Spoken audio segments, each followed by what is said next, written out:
The which के बाद एक और खून खौला देने वाली एक्शन फिल्म धमाकेदार एंट्री ले चुकी है।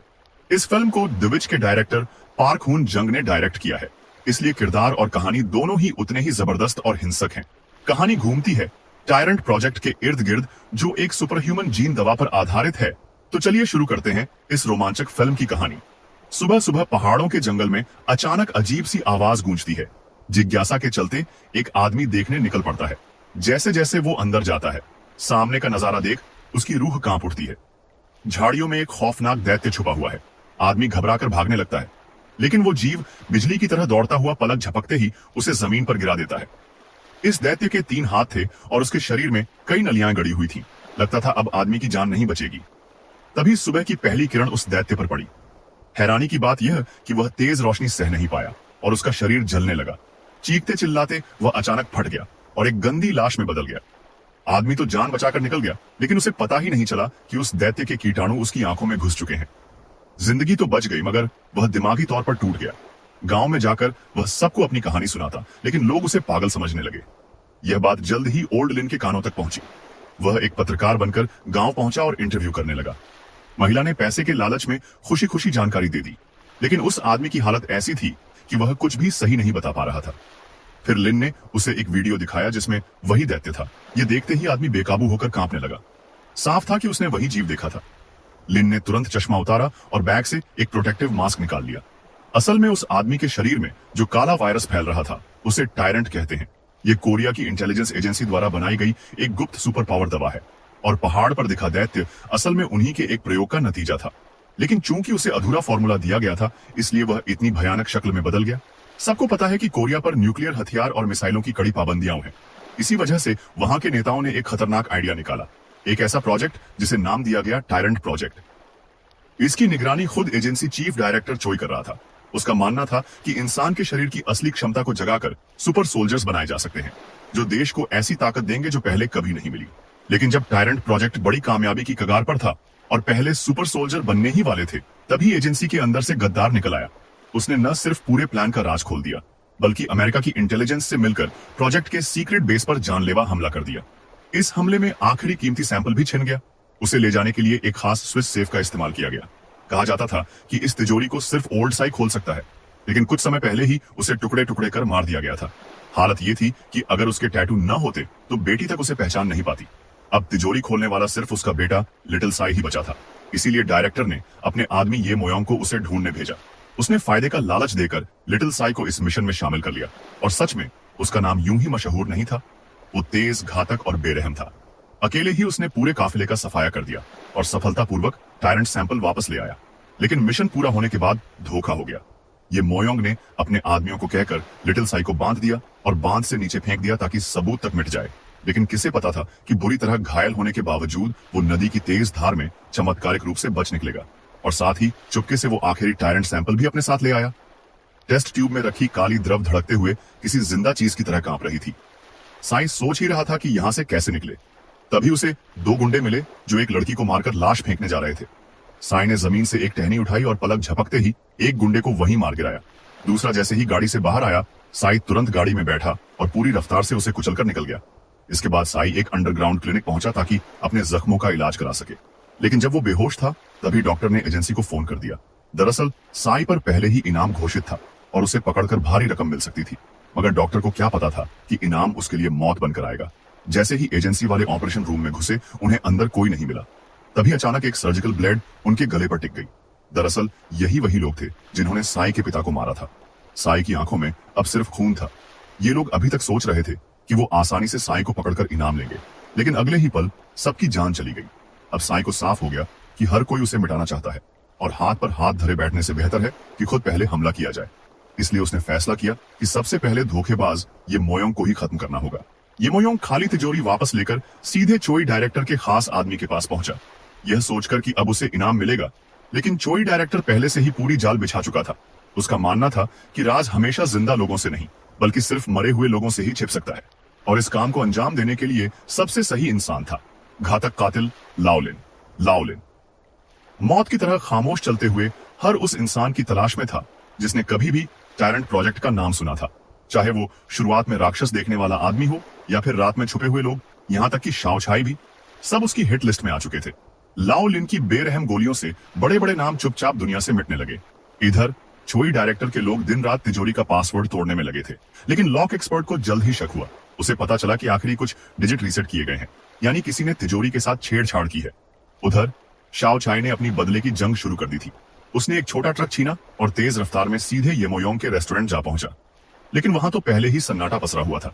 तभी दीवार पर लगी एक पुरानी फोटो ने उसका ध्यान खींचा। उसमें येमोयोंग अपने दो खास दोस्तों के साथ खड़ा था और दोनों को शाओ चाई अच्छी तरह पहचानता था। गुस्से और बदले की आग में जलता शाओ चाई सीधे पहुंचा।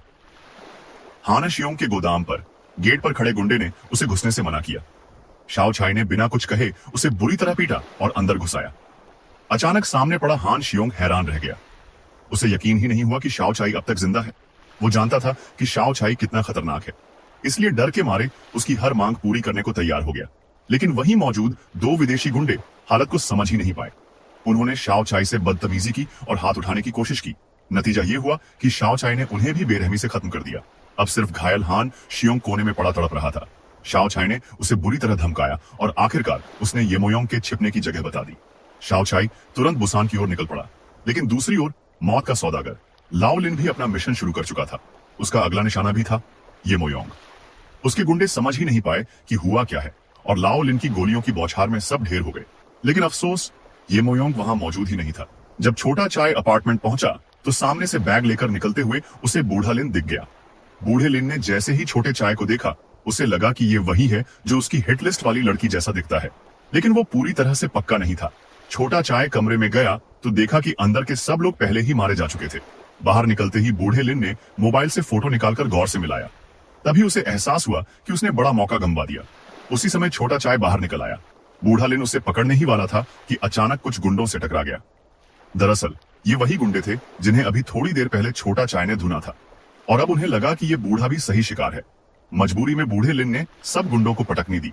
लेकिन तब तक छोटा चाय वहां से गायब हो चुका था। बूढ़ा लिन फिर धेमोयोंग के दूसरे साथी मोटू को ढूंढने गया ताकि उससे असली ठिकाने का पता लगाया जा सके। लेकिन मोटू ने छोटे चाय को चौंकाने वाली बात बताई।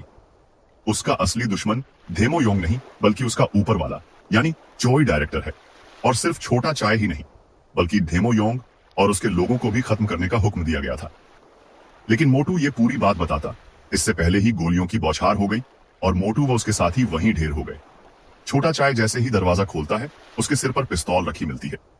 वो बूढ़ा लिन था जो पीछे पीछे चला आया था। दोनों टॉप के हत्यारे भिड़े तो बराबरी की टक्कर रही और आखिरकार दोनों घायल हो गए। जख्म बांधने के बाद भी दोनों एक दूसरे से भिड़ने को तैयार थे कि तभी बूढ़े लिन को एक इमरजेंसी मैसेज मिला। धेमोयोंग सामने आ गया है।